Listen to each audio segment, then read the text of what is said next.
Okay, I'd like to call this meeting to order. Before we begin, does anyone have a disclosure of pecuniary interest? Seeing none, the adoption of the previous minutes. Can I have a mover and a seconder? Moved by Mary, seconded by Mike, that the minutes dated April 22nd, 2025, the short-term rental committee be adopted as circulated. Does anyone have any questions on those minutes? Seeing none, all in favor of the motion? Motion carries. Business of the committee, item 4.1, draft application. So we have it before us. Who would like to go first? Who's the keener this month? Yeah. I didn't want to look, but I assumed. Okay, Mike, go ahead.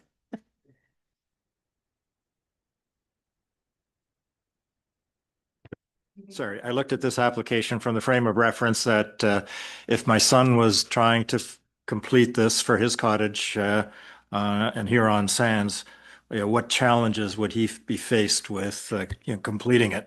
And the very first one on page 6, short-term rental information, so obviously the address, it asks the question of town. I'm not even sure I'd know how to answer that one. Our mailing address is Goderich RR3. But otherwise, I would be answering that as, ACW. Well, this is an ACW application. So for the sake of clarity, town/municipality. Can I step in on that? Just because we have a rural address, it's RR7 Lucknow. So it self-populates to town. It puts in Lucknow for me, even though I'm not anywhere near a town. People who have RR numbers get that. Okay. And just for clarity, your son's like a normal person when you said your son's trying to figure it out? Is he like real smart or just average or just He overthinks things just like his Go father.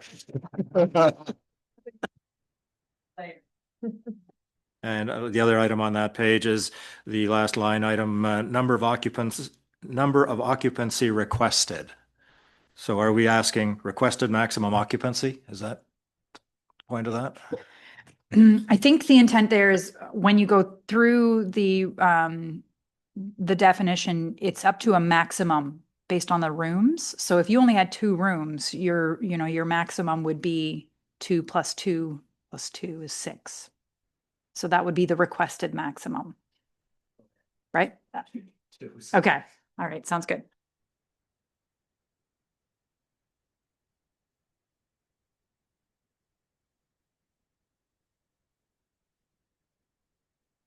With the permission, I'll carry on.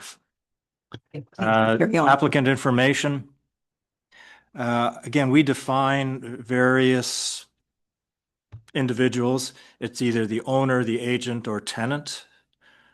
Perhaps a checkbox under that, for them to designate whether you are the owner, agent, or tenant as who is applying.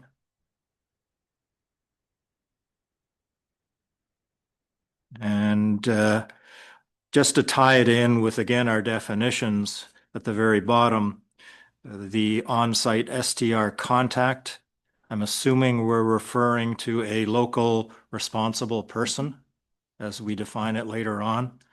So there, again, the local responsible person, and underneath an alternate local responsible person.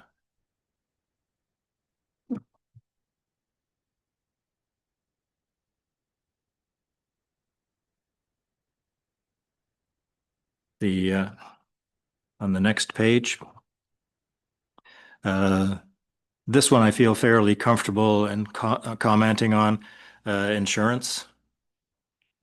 So it is what I used to do. And it is common that if it was a commercial enterprise that was running the STR, so for example, the Kingsbridge Center would have a commercial policy, but probably covers the STR. So they would request a certificate of insurance that would, detail what we need to know. But I would guess that probably north of 90% of the cottages on the lakeshore that are being used as STRs, they would not have a commercial policy. So likely the best that they could provide is a copy of the declaration page of their seasonal residence policy, that would show how much liability insurance that they have. And again, we kicked this around the last time as far as whether it should be 2 million or 5 million. I think it was discussed that 5 million is not terribly expensive. I honestly can't remember where we landed on that point, whether it should be 2 or 5. I don't think we did land on it. It was just a conversation. Okay. So certainly the first part, the applicant must provide a certificate of insurance or a copy of the policy declaration page indicating limit of liability of either 2 or 5. Now, Hold on a second. I have a question about that simply because you mentioned Kingsbridge. So we do have a blanket policy for whatever amount that covers everything. But if we have a private rental, we demand proof of insurance that they're insured for that, right? So if someone rents it for an event, they have to show us their own insurance for that as well. And I'm not sure, I don't handle that part of it, but I'm not sure if they have to go, what they have to show, but there is something that they can show from their own that we will accept. I'm not sure that that was helpful at all. I'm not sure because I think we're not talking about the people who are renting. We're talking about the people who are licensed to rent out. Okay, So from a licensee perspective, they're required to hold insurance. The fact whether or not the renter or the licensee requires their patrons to have insurance is a completely other conversation, I think. okay. so again, assuming that the majority of the short-term rental applicants are going to rely on their personal insurance, then we're asking for a copy of their declaration page showing the $2 million. But the other bullet point would be an indication that that short-term rental is being operated on the premises and a confirmation by the agent or broker acknowledging that. Because it's not going to show on the declaration page necessarily. You need some other supporting documentation to indicate that that is being, the insurance company does understand that there is a short-term rental operation going on or usage. My last point was just editorial. The site plan and parking management plan, second line at the end, it says including, I think it said including a surface, or probably should be including type of surface.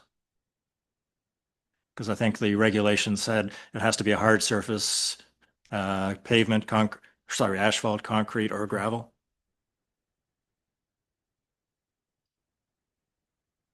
Including, it's probably supposed to say including its type of surface. Type of.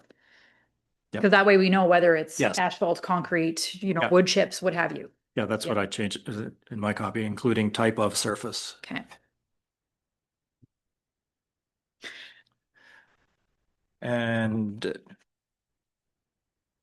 I think that when you get to the next page, we touch on some of the points that Mark mentioned in his report.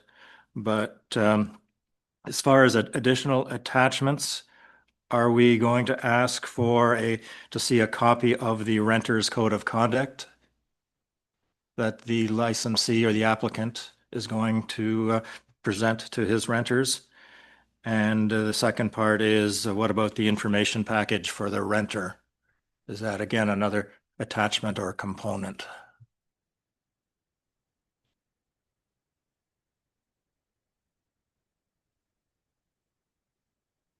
Is that it, Mike? I think the last page of that application is the signatures. I think there's perhaps some discussion on I based on Mark's comments about, should we be asking, for this, the septic service and the wet report and the well testing. I agree with Mark's comments from his report, so. So I can just chime in here for a second. Sure. Go ahead. So, Sorry, and an editorial thing under the indemnity agreement, K. Just hold on a minute, Mike. Yep. Florence, tell me what you wanted to tell me about. So for the purpose of section I in the draft application, we left that in based on the assumption that the committee may choose to get rid of that if they wanted to, or adjust it or whatnot, but we put it in as if the report hadn't been submitted. So. Sorry, continue, Mike. Yeah, the last one is just editorial. As far as K is concerned, that first line, we reference completed by each applicant and owner. Again, those are defined, so those should be capitalized.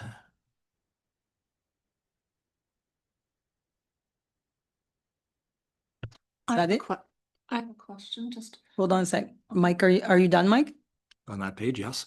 Okay. Do you want to turn off your mic for a sec? And Mary, go ahead. Okay.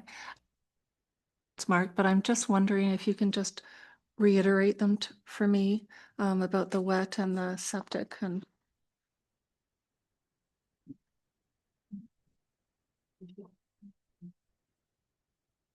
Is that further on in the agenda? Because if it is, we'll address it when we get there. It is, it's section 4.3, Okay, and maybe we fair can enough. talk about Good. it that Okay. time and then go back to that section I. Okay, because, great, thank you. Depending on what the results of 4.3, it may affect that section I. Okay, thank you, Mark. Does anyone else have any comments on 4.1 or any comments on Mike's comments on 4.1? Sorry, I didn't realize we weren't finished that application yet. Sorry, my apologies. I didn't realize we hadn't finished the application. L, the declaration form. This is just editorial. This must be completed by the applicant, full stop. If the applicant is not the owner, by the owner and the applicant.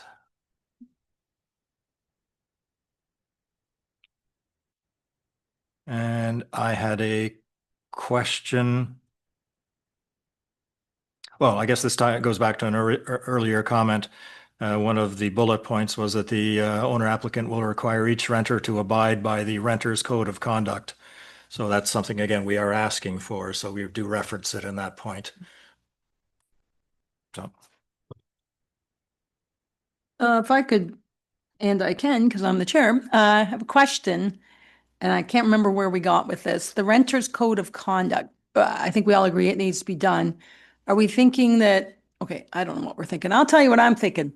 I think it would be a good idea to have a draft, an example of one that people can look at and they can either use that or fine tune it. Because if I was trying to make up a code of conduct from scratch from the beginning, it might not be as, comprehensive as we would wish it to be. So the intent would be to have it as an appendix, as a sample. And so what the committee looked at a couple of meetings ago as the renter's code of conduct would be attached as an appendix that they would, use as a template. Right. Okay, that was the intent there. Anybody else have any more comments? Mary? Yeah. Turn yourself off. Okay, off.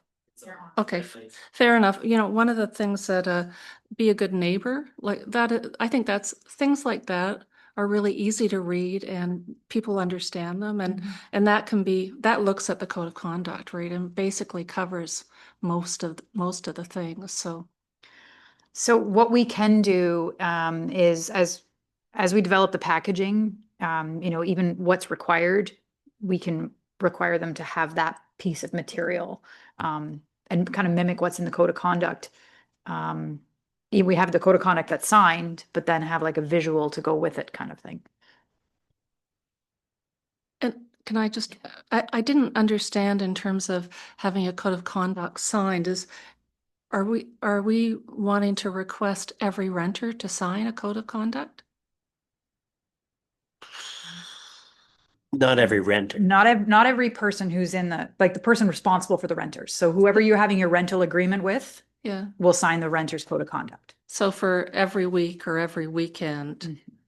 And so that would be retained by the owner? The licensee or the Okay. applicant, the licensee, for a year, I believe there's a statement somewhere that says that they would keep that.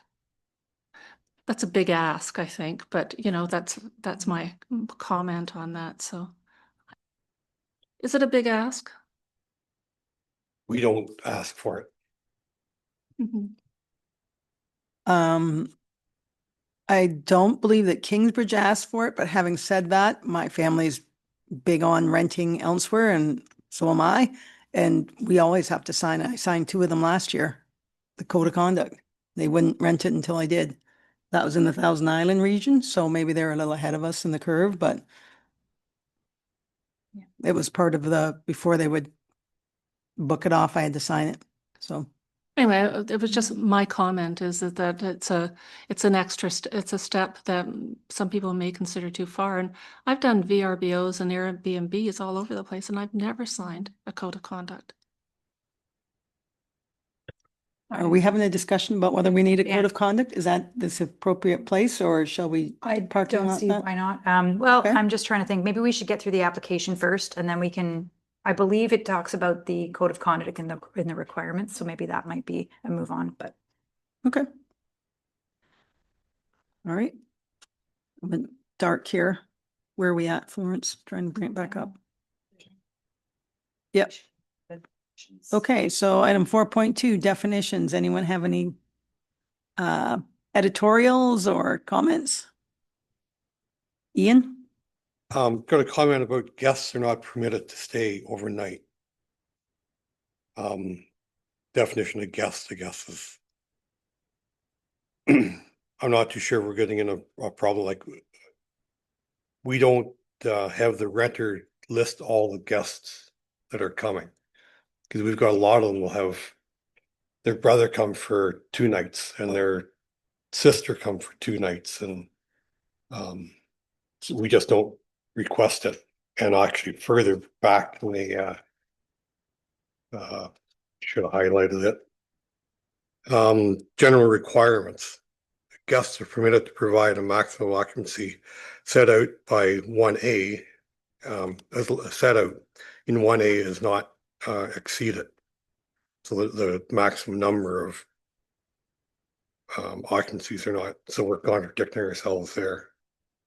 The way I read that in the general requirements for number 2, it's saying that we do not have to have, or the guests can stay overnight.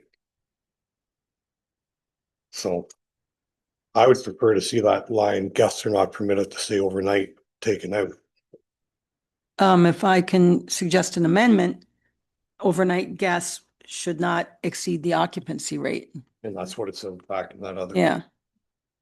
Because I agree, like my sister rents a cottage and there's sleep 6 and there's 2 of them and we go and spend the night, right? But there's not 8 of us don't go spend the night, and that's where it runs into, all these were guests, they just showed up and then they all spent the night, but they all knew darn well they were coming and spending the night in some of them, right? So if it's covered for earlier on, yeah. The other thing is that if somebody comes as a guest and they're not going to spend the night thinking that, and they drink too much, if you tell them these are the bylaws, you have to leave, then everybody's in a whole lot of hoopla. So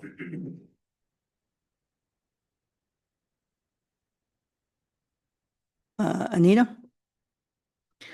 Yeah, I was just gonna say that when it comes to the STR bylaws that are there, most of these things are complaint driven, right? It's when the guest becomes rowdy and when the guest becomes, to the point where they're not obeying the rules, and then the neighbor complains. But if the guest is just there and they can't make it home, who are we as a municipality to come in and give you demerit points because you allowed someone to stay overnight because they were? So the bylaw enforcement officer, whoever it is also going to have a bit of a, well, what's the situation here? Like, what's going on? If it comes to the point where the guest is so rowdy that the owners aren't doing anything about it, they're not calling a cab, they're not, doing, I think there's I don't know how we could, I don't even know how we could possibly enforce that either, right? Like, anyway, I think there was a bit of leniency and a bit of, the whole point of it is compliance. The whole point is to make sure that people are obeying the rules. And if it means that, you staying overnight because they've had too much drink, well, then aren't you kind of obeying by the rules in general? Right? So, just a thought. Yeah, Mike?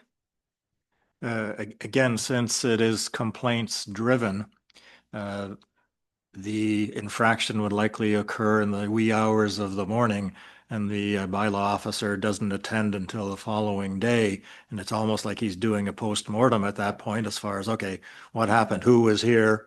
And then ultimately then a decision is made whether it was in violation of the bylaw. Is that what we're anticipating? That's pretty much it. I mean, if you had the responsible person being called, the neighbors called, say we listed the responsible persons on a website. They called the responsible person and said, hey, somebody's being really rowdy over there, like not okay. The owner calls up the renter contact and the renter contact says, hey, my friend's here. He's had a little too much to drink. We're trying to get him settled down. Give us a half an hour. We'll see if we can find a cab or he can stay overnight. And then I think that would get mediated in that moment. Bylaw enforcement would come into play in my vision of how this, or our vision of how this would go, they would come into play when it becomes persistent. That's when the demerit points and the calls, and that's when you have a record of what's happening. And that's when bylaw enforcement would get involved, is when it becomes an issue, something that happened continuously. Like if they're calling every week and saying, the neighbors are constantly up and then I think that's when that would. Yeah, I think it's important that we keep in mind, at least I keep in mind, we're trying not to be punitive. We're trying to give people who are having ongoing, recurring problems a mechanism to make it stop, right?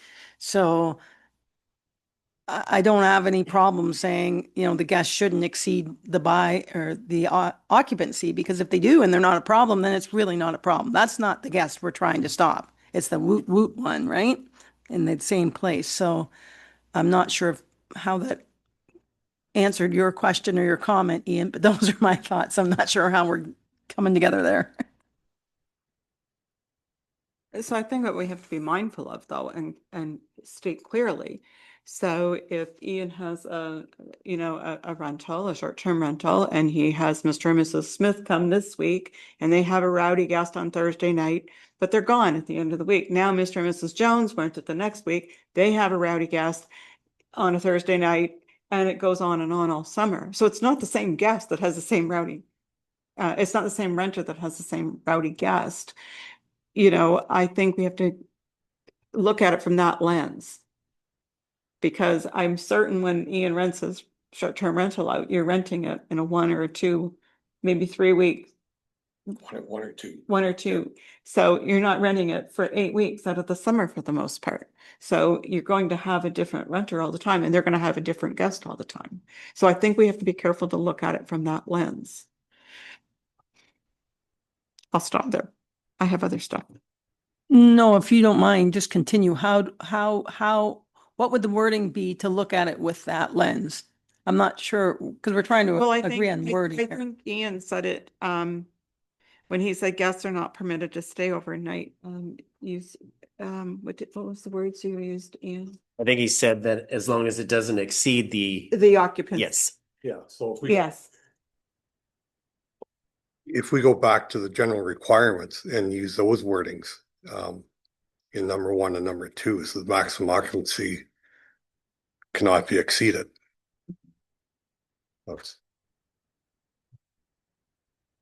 So sorry, I'll just jump in. So if the committee's in agreement, we will say guest is an individual who is not a renter but is temporarily visiting the short-term rental premises at the invitation of the renter. Guests are permitted to stay overnight provided the maximum occupancy set out is not exceeded. Yeah. So something to that extent. Okay, I will do that. Just by a nods or show of hands, everybody agrees with that change? Yeah. Yeah, okay. But can I dovetail into now And then Anita? occupancy? Because I think you all know occupancy is the big killer for me. Because I just can't stress it enough that it has to be very clear on occupancy. There could be a sunroom that somebody uses as a bedroom. It can sleep 4. But really that sunroom is not a bedroom, but there might be a renter that says, oh, it looked like a bedroom to me. It's not clearly defined. So who has the onus of that? Is that the owner? of the short-term rental to clearly define that that sunroom or that porch, that screened-in porch, is not a bedroom. I think we have to be very clear on occupancy and how it relates to what is classified as a bedroom. Because we're basing the occupancy on the bedroom. Mary? Oh, and Mary, then Sean. That's not my understanding of it, is that the occupant, did we say that the occupancy like max up to 12? Isn't that what we said? It's 2 people per person to a maximum of 12, and then children were not counted in that number. Was that, or am I daydreaming on that? I don't think I remember 12, or we may have discussed it, but we haven't landed on it. 12 was the age number that we were talking about, I believe. And then the idea was is 2 per bedroom plus 2. So if you had 4 bedrooms, that would be 8 people plus 2, so 10 total. That's what I understood from the discussion. Sean? I'm going to use this as a segue. I wrote down a couple of items that I thought maybe we should include in the definitions. And Okay, one of but them- I'm gonna hold you right there. Is everybody okay with the occupancy, the understanding of the clerk? Was that everyone's understanding? Okay, no, hold your thought there, Sean. Then we're gonna stay on this one. Anita, then Glenn. I totally understand the clerk's point of view. I'm not sure. My point is that if you have a screened-in porch, that's not a bedroom. And it should be made clear to the guests, the renters, that that is not a bedroom. I'm gonna let the clerk respond to that before I go to, So this is not an occupancy definition that we're talking about a bedroom definition is what we're talking about. Which ties to occupancy. Right. So what I'm right? getting at is that if we have a maximum of 10 persons, we'd have to define what a bedroom is. And that would be approved so that it would be in the site plan or the drawing of the house of how many bedrooms you had, which would get approved. And it said, okay, this short-term rental has a maximum occupancy of 10, and it's for those rooms, right? Are we looking for a definition of a bedroom then? Anita. So I guess I have a question. So if we go ahead with the licensing and the owner of the short-term rental fills out all the paperwork for it, the question on the paperwork is how many bedrooms are there? And they have to have a drawing of what the Mhm. rough inside. Mhm. And they mark a screened-in porch as a bedroom so that they can get more guests in there. But will the staff notice that the screened-in porch has a door that leads out to the deck and question it? Or would they just go like, okay, well, they say it's a bedroom, it's a bedroom. So, I mean, it gets to the point where, are we policing people about a bedroom? I don't think that that's right either. I think in thinking about that, we have to remember what's the point of this, right? It's to make sure that there's not 20 people. So if they're saying that screened-in porch is their 3rd bedroom, it's still within that maximum occupancy. Is that okay? Again, these things are complaint driven. So if the neighbor is seeing that there are 25 people there, it's like, wait a minute, where are they housing them?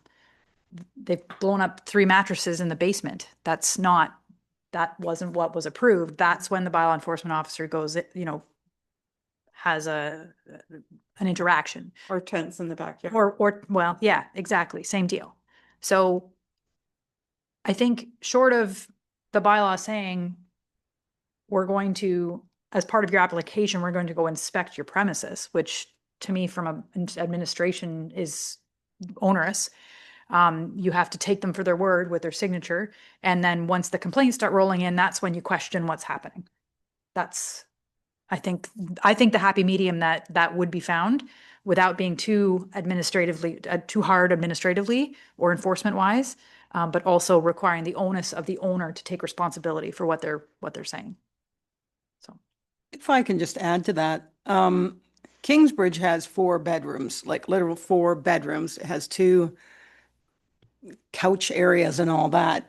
I mean, if somebody's saying they have 4 bedrooms, that better be a big house, like 4 bedrooms. There might be some things that might make you question it, certainly. Like, really, how do you get 4 bedrooms there? Do you not have a toilet anywhere? Or how, are we looking for staff to look at red flags like that? Because if someone says they have 4 bedrooms, that's a big house, really. Just refresh my memory, is there anyone in the application that has square footage? Like I have a place that I own that's 875 square feet and it's 1 bedroom. If I looked at an application that showed 875 square feet with 4 bedrooms, I'd go, that's impossible. So a question to that, the site plan, which can be a rough drawing, are we asking for, like, you could get a rough, 20 by 40 or whatever it is, is that a requirement on the site plan, or we just, like, if I was buying furniture, I'd do a graph paper and every foot is, or everything is 2 feet or whatever, right? Is that the kind of site plan we're looking for? Or is it just a basic question, how big of a spot are we talking? I guess that's my question too, is do we ask for the approximate square footage when we ask for a rough drawing of the house? Maybe some people don't know that though. Go ahead, Florence. So in the registration requirements, which was presented at the last or I guess, no, there is an updated version here. Number 13, a building plan indicating all rooms and spaces for fire safety, including a layout of the interior of the short-term rental with locations for all smoke alarms, carbon monoxide alarms, and location of fire extinguishers and exits. So it would show the layout of the interior. Could we add, or does everybody think it's very easy to get the square footage? It's on your impact. So is the number of bedrooms as far as that goes, but we're not asking people to show it. Like, I know the square footage of my house and I know it of Kingsbridge Center, and it's a pretty easy question to get the answer to. Your insurance company has it too, then at least it would catch some of the ones who are actually trying to cheat the system, right? What does everyone think of that idea? Mary? It may not be a bad idea. I'm not sure, but I think for the troublesome Airbnbs or whatever short-term rentals, I think there's lots of bedrooms or there's lots of sleeping spaces, and they may not be defined. And I don't know how you do that without inspecting everyone, Heck, I've gone to stay with groups of people and there's lots of sleeping areas, right? And we haven't been arrested, but so I don't know how you police that. I don't know. And I think the difficult short-term rentals, they're the ones that we're really concerned about. And so we want to make it difficult, or we want to challenge them, but we also but we want to support the people who are sort of not the big short-term. So the casuals, people who do it for 2 months of the year, as opposed to, a corporation or people who have 5 or 6, you gotta, I think that's the dilemma that we're facing and everybody else is facing. So a question to you, Mary and Ian, I guess, if the application said approximate square footage of your abode, is that a difficult question? 1,092. Okay, so it's not actually that difficult of a question. It might flag a few. Okay. You're okay? Okay, Mike. That was one of the bylaws, or maybe a number of the bylaws that we looked at previously, actually capped the number of bedrooms. Had we made a decision on that? A maximum of 3 bedrooms? Okay. I'm sorry, can you repeat the question? Some of the other bylaws that we looked at from other municipalities Yes. had indicated maximum number of 3 bedrooms. Yeah. And they were all pretty consistent as far as, 2, persons per bedroom. I think we ended up landing on number of people as opposed to the number of bedrooms. Okay. So in the end, though, if you look at those, I think most of the bylaws stipulated the same type of occupancy where you had 2 per plus 2. So in that way, I mean, if you had a large bedroom and it had four bunk beds in it, that's right. Yeah, because in this in our application, we do ask how many bedrooms. So they have to declare that they have 3. And if they're counting the sunroom as one of the 3, oh, well, as long as it's not creating a problem. Okay, Sean? Did you still have a question? It was a long time ago. We kind of went around a few times. No, I was just going to mention that bedrooms wasn't defined and that maybe we should have a definition for bedrooms. How do you feel about that? Is there a definition for bedroom somewhere? I can find a definition for just about anything. Well, super. Bring it to the next meeting then. Here you go, Tristan. This is my wonderful son, Tristan. Wave to the camera. Everybody at home is watching you. Go ahead, Glenn. You had a comment? Yeah, my comment was, I think that this is a very important point that we're on right now, and we need to remove any, we need to clarify so there's no misunderstandings going forward. That was my comment. Ian? Would it peacify everybody? We just ask the size of the bedrooms when they, is your bedroom 10 by 10, or when we ask for the drawings? Well, that's why I asked about the drawings. And I don't think that was why I asked. No, I meant if the drawings are done to scale, then it'd be pretty simple to tell that that's the closet you're sleeping somebody in, isn't it? Right? Or not? Florence, do you want to jump in before Ian and I discuss this? So I was just thinking, 12 talks about the site plan, and that talks about the outside, and it has the language in there is about it clearly indicates the location and approximate dimensions of such features. So we could mimic that for the interior as well, so that you provide us the details on the outside in relative, and also on the inside. So it doesn't have to be exact, but it can be an approximate, so that whoever's looking at the application has a good idea of what is proposed to happen. So we can definitely update that if that's at the will of the committee. Is everybody okay with Florence updating that and bringing it back and with the bedroom defined? Yes? Okay, then let's move on. Oh, and look, it's on paper in front of me. Look at that. Oh, sorry, Sean, was your next question on definitions, or were you moving on to something else? Yeah, it wasn't a question. There was a couple of things that I thought should be defined in this part.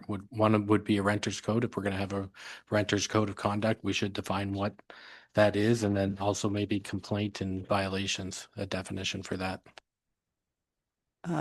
Good point. Do you want to work on those for next meeting? Okay. Mike? Also, under the definition section, we define responsible person, but our application, and I think the bylaw, is also going to reference an alternate responsible person. So I think that should also be defined. Okay. Anything else? Just a suggestion Mhm. on what that definition of responsible person actually is. Again, this is wordsmithing.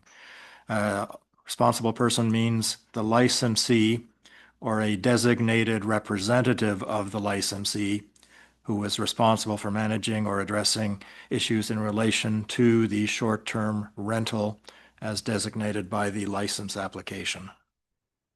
Would you add local in there? Because I didn't hear it. And then we'd have to define local, wouldn't we? Hopefully.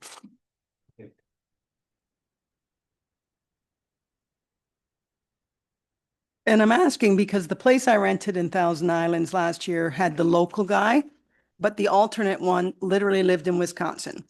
So, because that was the owner. Okay, so he had a local guy doing it, but there wasn't a secondary local person. Now, the local guy was great and we didn't need a secondary one, but we don't want that issue here, I don't think. Sorry, so you're Yep, Mike? suggesting that both the responsible person and alternate responsibility have reference to a local. I think so. Agreed. Yeah, Florence? In the general requirements listed, number 9, It says ensure that a responsible person is available to always respond to the concerns of the short-term rental, either in person or by telephone or email, within a period of no greater than 30 minutes from the time of initial contact. So is it important that the person be physically located within 30 minutes or just that they respond within 30 minutes? Well, with all honesty, you could be in ACW and still be 30 minutes away, right? So I think the response time is probably appropriate. Yep, Glenn? Yeah, I agree that I don't think we want to specify where an owner has to live, just that they're responsible. Yeah, thank you. The other thing I want to reiterate is I really do think that we look at this in a year and then maybe in a year we say, oh, you know what? That person doesn't need to be local or something like that, right? So let's try it this way and see where it goes. Everybody agree with that? Okay, let's move on. Everyone's happy with the definitions that are going to come back. No other ones? Okay, then moving on to item 4.3, the short-term rental registration requirements and inspections. This would be the point where we speak to Mark's report, which has been mentioned. Mike, did you want to start with it? Because you've referenced it already a couple times, or am I putting you on the spot? No, fine.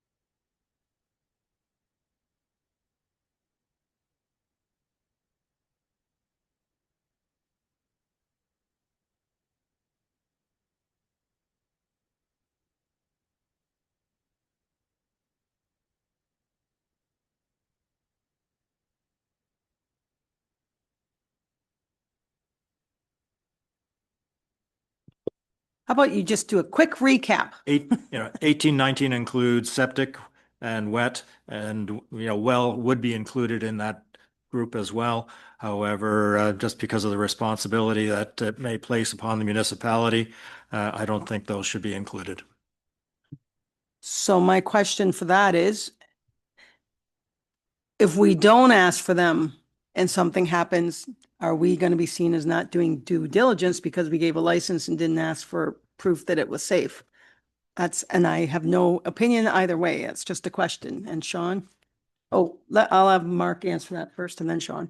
Yeah, when I talked to my report in section 6, I just if we're including these requirements and we're approving their program, I'm just afraid that it's going to open up possible liability for the municipality, because we're saying this, for instance, the well. We could have a sample in the well, and we received a well supply saying that it's good, and something did happen. Well, the municipality approved it, so I think it's throwing too much liability onto and the liability should rest with the owner of the short-term rental and not the municipality. I think if you put all these checks and balances in place, it's making us liable for everything, and I don't think the municipality wants to be in that particular position. Sean? Yes, I just wondered if this could be solved with a simple checkbox and an attestation by the owner of the property that they're aware of these things and that they're attesting that they're current and in compliance with whatever legislation applies. I like that idea. Mike? Just to rewind for a second on page 10, where the owner or applicant is making a declaration, the second bullet point is that they're not aware of anything that is in violation of the building code or the Fire Protection Act. So I think there's your coverage. I like that, but And again, if you wish to include the issue about the any public health recommendations because of the well, you can work it into that section as well. Anita, did you have a comment? No? Okay. So are we okay with taking out then, is what I'm hearing, numbers, whatever they're, 18, 19? And is the water in there somewhere that I'm not seeing? No. yeah, the water was part of the other part of insurance in section I in The actual The application. application, I think it was, section I, said the following are 3 supporting documents, which was the well, the septic, and the wood. And in light of my report, I would recommend that we take the wood out, and the water, I think, should be the responsibility of the owner. And the septic records, well, we will have them here. Hopefully, in 6 years, we'll have good septic records from their community septic reinspection programs. Florence? So to that end, it makes sense to remove 18 as well with the septic, because if it's gonna get done and it has to be done on schedule, you know, they're gonna get covered off no matter what, so there's no point on asking for them to get it done. I like that. Mary? I like that too, as a cottage owner. It's a, you know, you think, you don't want to make it too onerous for people, and if, you know, if it's already covered somewhere else, let's make it easy for people. I also like the water because I know at Kingsbridge we test monthly, but people come weekly and something can happen, right? That test is only good for that day as far as I'm concerned. You can do your best, but we all know what happened in Walkerton. So we have a consensus that we're going to make the changes. Florence, you have them down there? We will do that. Okay.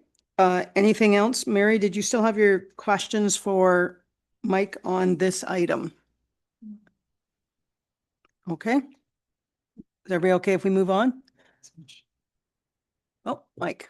Yeah, just to rewind a little bit, on item 9, under registration requirements, we state that we want the name and number for the responsible person, including, since we're now defining it, an alternate responsible person. Also capital A, capital R, capital P. I see Florence taking notes. Okay, then let's move on to item 4.4, draft general requirements. Pull it up here. Okay, who'd like to go first here?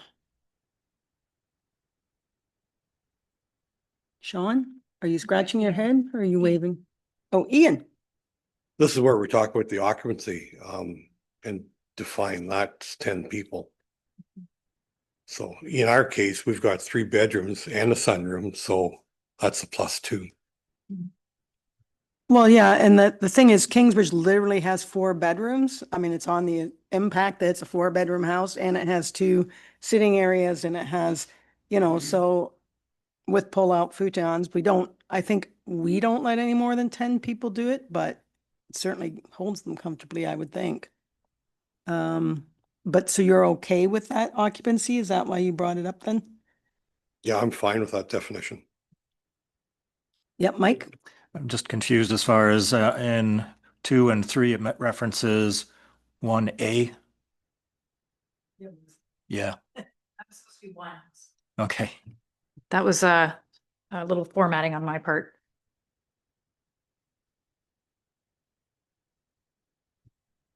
And the age of 12, is there something magical about 12 and under, or is there any legal issue there as far as it was just a number we picked? Maybe Yeah. those under 12 don't take long showers. I don't know. They never take from the second perspective. Ian? Yeah. I think the age 12 came out of a couple of other reports that we had, and that's what they were using was kids 12 were not included. Are we okay with that, Mary? I think just I think it should be just children. You know, you may have a 13-year-old. Do you count that 13 or 14-year-old as an adult? As a My document? 13-year-olds were all 6 feet something and 8 and I would definitely count them as adults. And if you're going to say children, you could say anybody under 18. And then those are big people, you know? So 8 plus your 8 teenage children, and it's the 8 teenage children that are the problem. I don't know if I had three big boys and you go to a buffet and it's once they hit 12, they're included as a man, and mine should have been included at 9. But I have no problems differentiating between pre-adolescent and teenagers because they are people sized at that point. Again, we can go back to the complaint driven. If they're not, if there's complaints, then look at it. Yep, sorry, Glenn, go ahead. No worries. Thank you very much, Madam Chair. I think we should stipulate 12 because I believe it's very important. I always like to think we want to make it clear enough we don't run into challenges down the road. And if someone knows 12 and under is children, 13 and up are adults, everyone's clear. And if we just say children, it's ambiguous. So I like that 12 age. Okay, so a show of hands, who likes the 12? We're okay with the 12. Okay. Shall we move on to, is everyone okay with the parking management plan wording? Any other issues further on? Mike? Since we've defined alternate responsible person, I think wherever we have that stated in the general requirements, we tack on alternate responsible person as well. And I think Sean's suggestion was we define the code of conduct and the information package, or whatever we choose to call that. So I think we reference that in bullet point 11. So if we're going to call it an information package, is that what the renters are provided? I think there's two things, an information package And and a renter's code of conduct. Yeah. And we're defining both. It's just, what do we call the information package? So just to clarify, the only reason that I highlighted that was just to differentiate the topic that we're talking about. It isn't necessarily that there's a definition associated with that particular. So like, sorry, the bold throughout the document, I literally did that just to highlight where we are for a reference point speaking, like when we're reviewing it. Again, I'm happy to add a definition for the information package and the code of conduct if that's. Because we're asking Yeah. for copies. Yeah, it's fine. Okay, Mark? Are we talked about that code of conduct, and Florence talked about having an appendix of a draft code of conduct so because people won't know how to draft one up. Are we asking them just to adopt our appendix code of conduct? You're asking them to do their own and the other question that we talked about earlier is whether you're going to get the owner to sign it. Well, Sorry, the renter, not the Yeah. owner.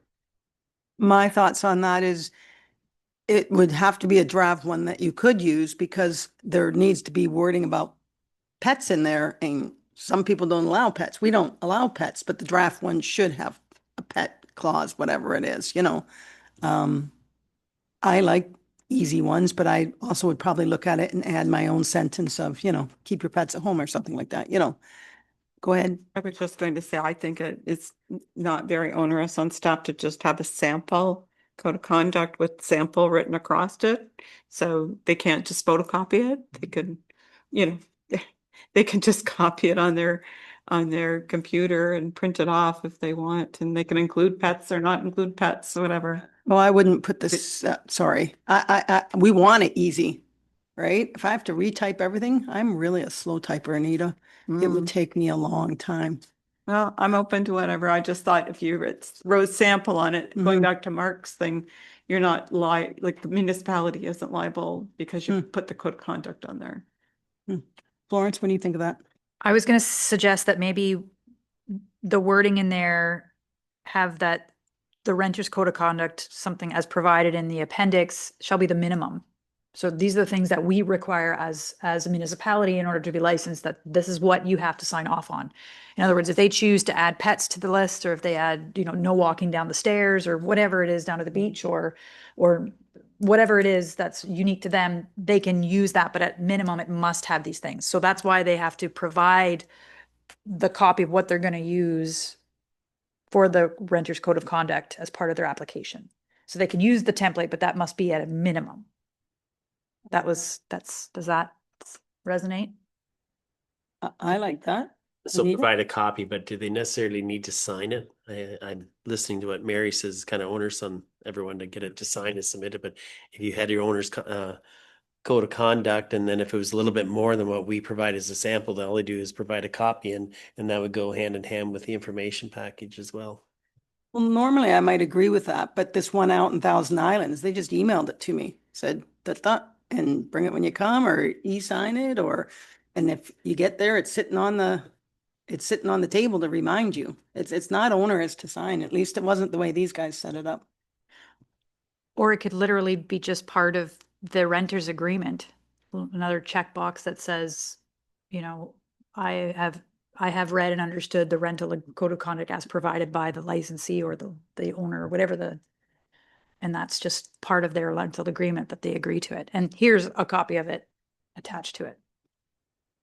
So instead of it being the renter's code of conduct that you have for the year, it's the rental agreement. That sounds easier. What do you think, Sean? You're nodding your head? Want to do that with the mic on? No, I'm kidding. What do we think of that? So in lieu of they have to sign it, we would say this is what they have to agree to, and it could be a box that they do it, and then there is a printed copy for them when they arrive or something like that in the little book. There's always some little book there. Mary? And so you're proposing, or we're proposing that this doesn't go anywhere except to the owner or the owner, and they keep track of that. I like that idea, because if the municipality doesn't want to be bombarded with documents and paperwork for every rental that we have, because that's just going to be a lot of work. And do we really need to? I think as long as the owner and operator of the short-term rental make sure that they have all the documents, we don't need copies of everything. So on number 10 says that ensure each renter has been provided with the renter's code of conduct, with the owner retaining a copy of the confirmation of receipt of the renter's code of conduct for a period of 1 year. So it doesn't talk about them signing it. It talks about just them having some kind of acknowledgement that it's been looked at. And then I think for the intent of the paperwork, I don't think the intent is that the municipality has a copy of it ever. This is just for legal purposes. If, the demerit points and the whole thing goes to wherever, that there's some kind of copy of what's going on. Well, I think, Florence, it's for the demerit points, but it's also for education, right? Here's what we want from you. That's the education piece of the tenants coming in, right? We want them to be good neighbors. Yep, Mary? And I wonder if it, rather than it's an actual document, it's something that's visible and available in the unit. You walk into our rental cottage and right there is the code of conduct, where you put the garbage and what you do with the dog poop and, all that kind of stuff. And everybody sees it. And so is that good enough? If is that enough? I think as long as it includes the points that we have laid out that we want to see in that no fireworks, no whatever is in that, right? Yeah. I mean, I'm not talking as if you're you. I'm talking about, because you clearly already do it, as do we. So just, the dog poop and that's already there. But as long as it has the points that this committee has agreed, which is, the quiet hours of this, don't do whatever, then whatever else you add is up to you. Yep, Mary? The other thing, so there's the code of conduct, but in the stuff in the literature that we receive, there is the be a good neighbor, and that has the bylaw stuff, right? And an expectation is that the short-term rental people post that so that it's visible and available to the tenants. I think that sounds better to me as a person that rents. I don't want to have to send documents to be signed that come back to me or anything, but it's standard practice probably for 99% of the people who rent do short-term rentals is that there's some rules when you walk in the cottage, right? Yeah, I think the problem is that it's not 99% anymore, and that's why we're sitting here. Yeah, Mike? So if that is being posted, what would you consider to be the number one large print in bold that's at the top of that list? Would it be your maximum occupancy is? I'm thinking that might be for the next meeting. Like if we're gonna either allow staff to come up with it and then we can say, let's move that around, as opposed to us try to figure out what it should look like. Is that correct, Florence? So what I'm picking up, I'm just kind of surmising this so that we can deal with it. So the Renters Code of Conduct, I think from a bylaw perspective and what's required from the municipality, we need to articulate what those things are, at minimum, what it is. As an owner or an applicant or a licensee, we've got so many definitions. Thanks, Mike. We have whoever has the responsibility of posting these things or providing it or making sure that the renter understands their obligations, that should mimic at minimum what's in the Renters Code of Conduct. So maybe even in their application, it says, it checks off, we will display and ensure that our renters are made aware of the minimum requirements of the Renters Code of Conduct. How they do that, whether they sign it, give them a copy, email it to them, post it on the wall, and we can provide samples in both ways, be it a contractual agreement that they sign off on, or maybe they even have their own little platform online where they have a checklist that they just, but I think the intent here is to make sure that the owner takes the responsibility for making sure their renters play by the rules. And how they do that is up to them. We just have to know by a check mark on the application, perhaps, that yes, we will do that. All right, Sean and then Glenn. Yeah, the way I was reading this is I think that it is the owner retaining a copy of the confirmation of receipt. It could be as simple as emailing a copy of the code of conduct and requesting acknowledgement that they've received it and they understand. Glenn? Yeah, I'm on the same wavelength. I can agree with that. I think there's something when a person puts their signature to a piece of paper. And I think of any board or council, we sign a code of conduct and it's binding. And I think it's important that renters sign it. And that way they have acknowledged that they understand what is acceptable and what is not. And again, that removes some gray areas. Does that make sense? I would agree with you, but I'm also agreeing with Mike that acknowledgement is as good as a signature, because my sons went through when my kid hit grade 9, he said, can you teach me how to sign my name? Because we didn't take cursive in school. So I'm saying the young people maybe aren't as used to signing things as we are, but as long as they acknowledge they have it, whether it be, via email, that would hold up in court actually. So text, whatever it is. I watch a lot of Judge Judy, so, different things are accepted. Doesn't have to be a signature. I will take a text. No, I'm just, okay. Told you, people get dumb after an hour and a half of me. Apparently it's an hour. Do you have enough direction on where we're going on this, or shall we go around the room one more time? I think we have enough direction for now. I think we'll put something, and I'm pretty sure we have something in the application about acknowledgement that the owner somehow gives it to the renter. And then we'll have our be a good neighbor to reflect the code of conduct at minimum, and we'll go from there. Does that sound reasonable? Yes, to the committee. Yes, we all agree with that. Okay, then let's move on to item 4.5, the draft information pieces. Pull that up. Okay, who hasn't gone first yet? Any comments? Yep. Mike?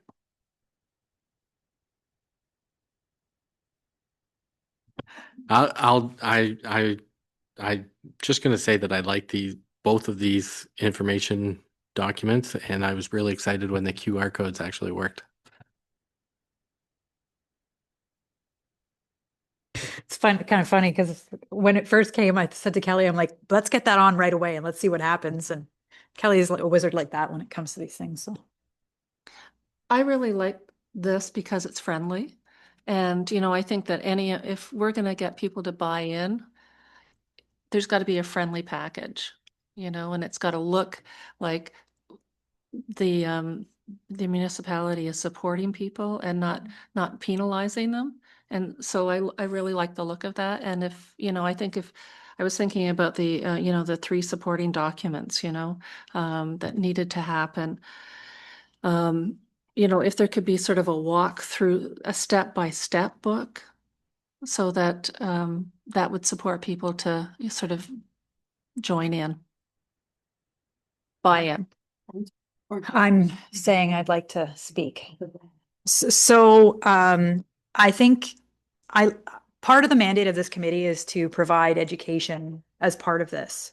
So not only will we have a draft bylaw for council to consider, but we'll have kind of like the user-friendly guide of what's in this bylaw. And we can certainly work on that. And that user-friendly piece of the bylaw is the pamphlet that gets out to when I have the real estate agent call and say, hey, we're looking at, someone would like to purchase a property. Can we do an Airbnb or a short-term rental? Yes, you can, but here's what's required of you in a user-friendly, kind of pamphlet booklet type thing that has an education feel to it. Again, that friendly feel to it, that welcoming, yes, we would like you, this is how we're going to support you. Here are the rules and regulations surrounding it, aside from the black and white document that we're required to put the corporate seal on, right? So I think that's a piece of this too. I would just like to comment, I love how organically this is just kind of happening. It's because the chair is so strong. I'm just like, whatever, people just talk. I do have a comment about the pets. I think that's too generic because you're like specifically put the poop here, and me, I'm like, we don't allow pets. So either have 2 versions, because otherwise it just looks like we're bad people. We're scratching out and saying no pets. We're writing over top of it, and you need to add something. And I'm only pointing at you because you mentioned that you have very specific pet things. So I'm not sure if it'd be better just to say pets allowed, not allowed, or just blank or something like that, or have 2 versions for it or something like that, if that makes sense. We can definitely brainstorm around that. People Yes. love their dogs. Yes, My goodness. yes, but dogs wreck houses. We found that after the first one. Okay, yeah, go ahead. I have another point after this point, but just on the pet thing. Yeah, there's lots of people that aren't going to go to a place unless they can have pets, but that's up to the short-term rental owner whether he or she allows pets in their house. And I don't know if the municipality want to regulate whether you can or not have pets. So I think it's important that it's be part of it, that pets must be leashed and look after the outcome after the pets are there. But so that's about that point, because I know a lot of folks have pets and they definitely go on vacation with them. We could add maybe if pets are allowed in this rental, right? And then say all that Right. stuff. Yeah. So back to my original, I was just looking at and I like how Kelly has created that board. There's one other thing I think that we get some complaints on, and Florence can correct me if I'm wrong, is fires. They'll have fires at night, and I know in our burning bylaw it stipulates when you can have a fire and things like that. And it also talks about fire bans. So we do have fire bans in Huron County and Huron County wide usually that we have. So I think maybe something wouldn't hurt to have another kind of, if you can squeeze one in there, something else different in there. I'm just thinking out loud that because people create smoke, and according to our burning bylaw, it says that you can't create nuisance for your neighbors but to have smoke. And when there's a fire ban on, I think it's important that we get the messaging out there when there is a fire ban, that those folks that are renting know that there is a fire ban. So those are just some comments I was thinking. Thank you for your comments. Anyone else have any comments? Mary? And I just, and to follow that up, especially with of the increase of fires, you think about what's happening in Western Canada, is that may be something that may be the responsibility of the owner, or is to keep in tune, to keep in contact with the municipality about fire bans, right? Because I know that we post, if there's a fire ban, we post it at the cottage and let people know. And, that's probably, that could be something we could add, because they're only going to have more fires, that's for sure. Well, I think that realistically, absentee owners knowing when the fire ban goes up is probably not going to be happen in a timely fashion. Whereas if we put on, check this website for fire bans, or, something like that. I don't know if there is a website, but to ask someone in Toronto to know that Huron County put a fire ban on today is not going to work very well. Or will it? Don't work? Again, when there's a fire ban, social media will post that on social media right away, and whether or not the short-term rental owners should be paying attention to our social media so they can advise those who are renting that there is a fire ban on. If the committee's interested, we could, in the general requirements, draft something to the effect of, if an owner is made aware that there's a fire ban, or, every due diligence be made to let the renters know. In other words, to avoid the complaints, that kind of thing. So I think it's a good point to include. So if that works, we'll draft something in there. Okay, any more comments on yep, Glenn? Yeah, just to thank you, Madam Chair, to reiterate Mark's comments. I totally agree with the fire ban and the communication on that and on our website, and try to draw people to that. And on pets, if pets are permitted, they must be leashed. And the bottom part, I think, is the key, and that's keep control of your pets at all times. Because some owners will allow pets. That's their prerogative. Some won't. That's their prerogative. We need to stay out of that. Just that they're kept under control at all times to eliminate a problem. Thank you. You're welcome. This may or may not be possible, but I'm just talking because I don't do QR codes or whatever they're called, but Sean was so happy. Could we put a QR code on it saying, check here for fire bans, and it would go right to our social media? Can it go to social media, Kelly, or would it go directly to our website?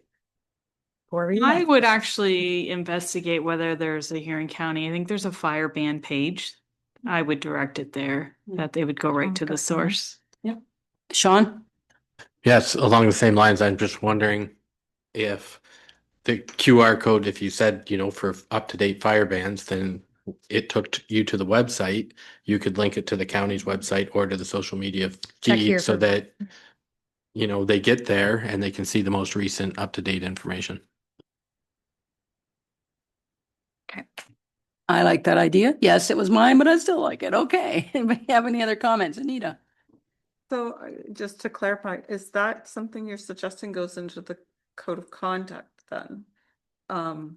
That before any outdoor fires, check this QR code for fire ban information?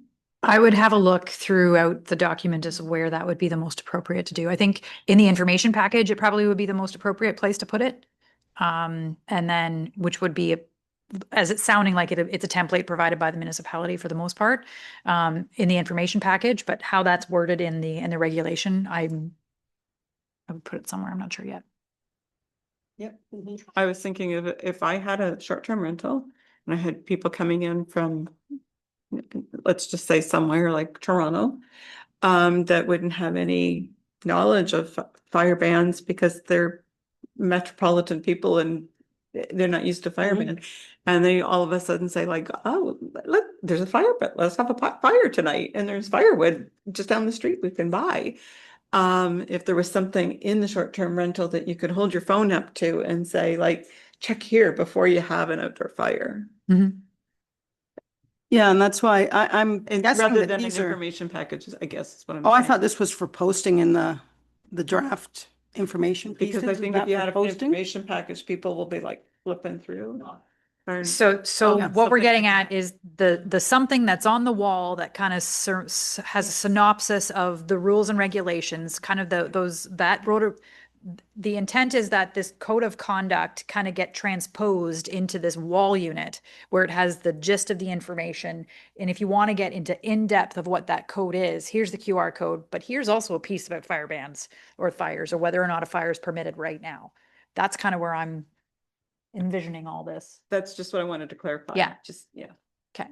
Go ahead, So- Mark. So I just did the QR code. It takes you to short-term rentals. So I think maybe in that page, you could list all the particular noise bylaw, firework, parking, pets, waste, and whatever else we talked about. List them all there and they're all in one spot. But I think also for those folks like Jennifer that don't do the QR code, you could also have or visit acwtownship.ca/short-term rentals, blah, blah, blah. Something like that. Because not everyone's going to do that. Not everybody's techie like I'll kick myself, Jennifer. I saw, and this is a true story, before I get to you, I did see you, a big thing about how you should never use QR codes because scammers, okay, we don't have enough time for this conversation, but there's a reason for my skepticism. But to Q on, was it you, Anita, talked about? Yeah. It would never occur to me until fairly recently when we went somewhere to check for a fire ban. And the reason I have been is because you're driving by the highway and they have the big things. But otherwise, you don't even think about it. You just don't. So if there was something where you go, oh, yeah, let me check, at least it makes you think about it because I'm one of those people who don't think about it. Yep, Mary? Two things. Does this municipality post if there's a fire ban, like on the highway? Is there a sign that goes up? No, there's no sign, but we'll put on social media and blast it out. And normally the radio stations will put on Huron County wide that there's a Huron County ban, and they usually captures for those folks that listen to the radio. One more thing. I think it's really important to know that there are parts of ACW that do not have access to Wi-Fi or social media. Isn't that surprising? Our cottage and our rental cottage, people are not gonna, they can't get it. My neighbors can, but and so I think that, just FYI, that might just be a little bug in my bottom. Sorry, I'll just chime in here. I think that's really important to consider because most cottages like west of the shore of the, oh my gosh, the erosion, like of that erosion hazard over there, when you go down the hill, there is no internet. I know. There's no internet. So Or at the top. like no- there is a gray area where there is no internet unless they have somehow provided no data. Sorry, there's no cell service, put it that way. Sorry. Not necessarily internet because that's possible, but there's no cell service. I know, and Roger Watt's probably watching this and taking notes. And if you are will. tower line, I stand like this outside my house, try to use my cell phone, Roger, so get on that. Okay, We'll must be close to we'll 6. get creative. All right, any more comments? Mike, yep. Actually, I have a question, and it's a bit of a tangent from the education for STR owners issue. But as we are now, working through the plan here, what would council's vision be as far as communicating where we are to date, as far as the bylaws, what the application is going to be like, the public consultation piece, if you will? Well, I'll answer that council doesn't know what we're doing while they read the minutes, but I think if this, and you can correct me if I'm wrong, but if we as a committee think that we should put something on social media, this is what we're working on, I'm thinking we could do that, couldn't we? Oh, you. I appreciate your question. I'd rather this committee come up with something because if we give this and give this and give this, and if someone's really interested, they're going to watch our YouTube. And at the very end, when we conclude this committee and we have a proposal going forward to council, I suspect that we will do public consultation at that point saying, hey, this is what the short-term committee came up with. This has gone to council. Council supports it or does not support it. And let's have some open houses or whatever they want to do to take a look at this. And we look for your comments or feedback, if anything. And then if there are some minor changes that have to be done, that the council can make, they can do so. But I think, no disrespect to you, Mike, I just think right now, if you start throwing out there's so many things that we're changing on a regular basis. So that's just my comment. But Florence? From a procedural standpoint, the responsibility of the committee is to bring a draft to council. So we need to bring that draft to council first. And then once council says, hey, this seems like, you know, a well thought out plan, I think it's appropriate that we now get the input from the public on this. Then we could organize, you know, the social media post, maybe even the postcard like we did for the short-term rental survey, just to get people aware of, and then have an open house where the committee members would be as well as members of council, and we could, you know, have a day or two, or we'll see how that all plans out. But I think from a piecing this together, I do not think we're there yet. I think the draft is not ready to go to council yet. I think there's at least one or two more meetings before you would be content with what's in it, before we could publicly say this is what it's going to look like.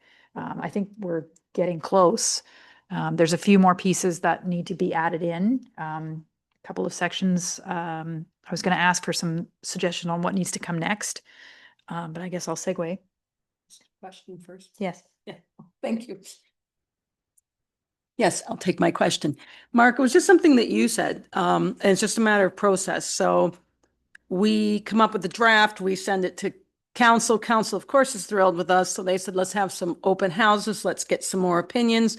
And then you said, if there's minor adjustments that need to be made, that would be up to council. Would it be up to council or up to this committee, or how is this committee involved in the post-open house discussion? like, you never know, just like creating a document anytime, there might be just something that was just silly that none of us caught, and council could make that amendment themselves. I don't think there's a need for it to come back to the committee. I think the committee did what they were asked to do and came back with a draft report. And if it's just a minor change, I think council could probably consider that change. And maybe Florence wants to add to it. I see her hands on the button. Go ahead, Florence. The universal sign. I think it depends on the scope of what that change would be. I mean, if council was not happy with the majority of the general requirements and said, you know, committee, take it back and figure this piece out, then the committee would meet again and we'd look at that. Yes, that's kind of where. Yep, Mike. So beyond November, then when would you see this public consultation taking place, assuming that council is happy with the work that this committee has done? The way the committee's going, I foresee that we could probably have a draft. I would say we could have it by August or September. We could probably have a draft to council. I think that leaves enough room to catch the end of season owners, I hope. Like I imagine once council says go, we will be on it and get something going. I mean, we can even start a little bit of planning preemptively. But I foresee a draft coming August. I'm really putting a time frame on staff here, but by September, I foresee. You know, when we did the planning around the time frame and the expected schedule, tried to leave some room for this, you know, the nitpicking and tried to leave some room for good review. Again, if it's past November and the committee needs to meet again at the next season, then so be it, right? Council set a kind of a deadline, but that isn't hard and fast. Those things are always amendable. So. Okay, and just, I'll get to you in a second, Mary, just because we're talking about this. So are we envisioning we continue to meet once a month in summer then? Which I'm fine with. I'm not going anywhere. But is that what we're talking about? In order to achieve the deadlines, we would have one the end of June, one the end of July, then possibly send it in August. Is that the kind of timeline you're thinking? That's my expectation. Expectation? Well, there you go then. Mary. I just had a question, or just Evan sent out the Central Huron council meeting about short-term rentals, and I watched it, and there was a couple of interesting things in that that I just wanted to add or just mention. I'm going to Oh, stop you there, sorry, Mary. am I? Can we bring that to the next meeting? Because I actually haven't had a chance. Evan just sent it out today or yesterday. I haven't had a chance. That would be a good thing for the next meeting, if that's okay. Sure, yeah. Sure. All right. Yeah, we'll put that as new business Yeah. to Central Elgin. Central Just want to Elgin, let's be clarify clear. for the folks listening, it was Central. What did I Central say? Huron. And I was like, wow, I really did not read that. Yeah, I thought I better clarify that. I don't want St. people in Thomas. Central here saying, what, Family. they got one? So Central Elgin. Yeah. Yeah. So if that's okay with you. Yeah, sure. Mary? Okay. Okay. Yep. I'm just trying to think of how we would, anyway, that's okay. We will save that discussion. And then I'm sure Evan, who's not here today, might have a comment or two on that as well. So We'll put it on the agenda. If it doesn't go anywhere, then it doesn't go anywhere. Okay. Or Mary, perhaps if you want, in the meantime, you could send to Florence what you think would be I interested, will do you're that, yeah. interested, because I haven't seen it. I have no idea what we're talking about here yet. Yep, we have 8 minutes, so we're moved on to new business. Anita. So since it came up in conversation, so what does it look like? Once we have a draft of something to present to council or hand over to council, is it appropriate at this point under new business to ask what staff like Florence and Mark's idea would look like? Is it an open house? Is it comments either listed on social media? Is it comments that are written in anonymously, although we don't accept anonymous things, but what does that look like? Because if we're getting close to that draft, I wonder if that should come up under new business so that we have a sense of what you're looking at. so for the next meeting, we could prepare a plan of what consultation looks like. Does that suit the committee? Okay. Consultation plan. I think that we could flesh that out Mhm. at that time. Yep. Ian? Something that I'd like to bring up again is the expectation of who's going to register the short-term rental. Because we all know there's in the cottage association, there's probably a half dozen people that register or rent their cottages out, but do it to coworkers, to family, friends that aren't going to pay even $200 or $100 or $500 to register and go through all the work of doing this. So there's that situation. And again, those are the ones you're never going to hear from or have complaints on either. And I'll give my apologies now, but I won't be here next meeting. Well, you do your homework and you send it in ahead of time, Ian. Well, yeah. You do you. But yeah, I think that I think we may have put it in the parking lot because we've had different ideas about the fees and whether it should be a soft start or, to encourage people to register and then get it revenue neutral a little further. Or I think we need to kind of hash that out, what we're really, because we want them to register. So what's the most we could charge in that first year and then gradually getting up? And what's the fee going to be if they're found to be renting and they didn't register, that kind of thing. I think that would be a good new business or revisit business or whatever it's called. Florence, are you waving or? I'm suggesting that there maybe next meeting is a good time to pull certain things from the parking lot. Just for general discussion about like, what is a short-term rental defined? There's also in the bylaws that we reviewed, there's prohibitions about what person cannot do, like what a short-term rental cannot be.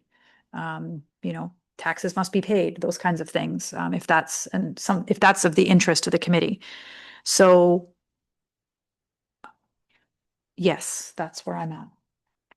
Okay, so we'll leave it to the clerks to discretion to pull out of the parking lot, whatever we parked there, which we don't remember, but it's still in long-term parking. How's that sound? Yeah. We good with that? Park and fly. Anybody else? Okay, then moving on, the next meeting Scheduled of the short-term rental committee is June 24th, 2025 at 7 PM or the call of the chair. How do we feel about 7 or 4:30? Either one works for me, but we've tried 4:30 twice and 7. I like 4:30. I don't know what everyone else feels. Anita? As same as Ian, there's a good possibility I won't be here, but if I am here, I'll be traveling from Windsor to make the meeting, so I'm with my granddaughter who has exams and Mhm. I don't know what time. I know it won't be 4:30. I'll be here. It's a 3-hour drive. Okay, and was it Evan who wanted it at 7 in this later? I think it was. Let's try the next meeting at 7 because I think Evan wanted it at 7. June 24th. So we'll leave that at 7 and then the next meeting, we'll decide the time of the next meeting. Does that sound reasonable? Okay, so I need a motion for adjournment. Do we have a mover and a seconder? Anita and Ian? Moved by Anita, second by Ian, that the short-term rental committee does now adjourn to meet again on June 24th, 2025 at 7 PM or at the call of the chair. All in favor of that motion? Motion carried. Thank you all for the work you do for the municipality.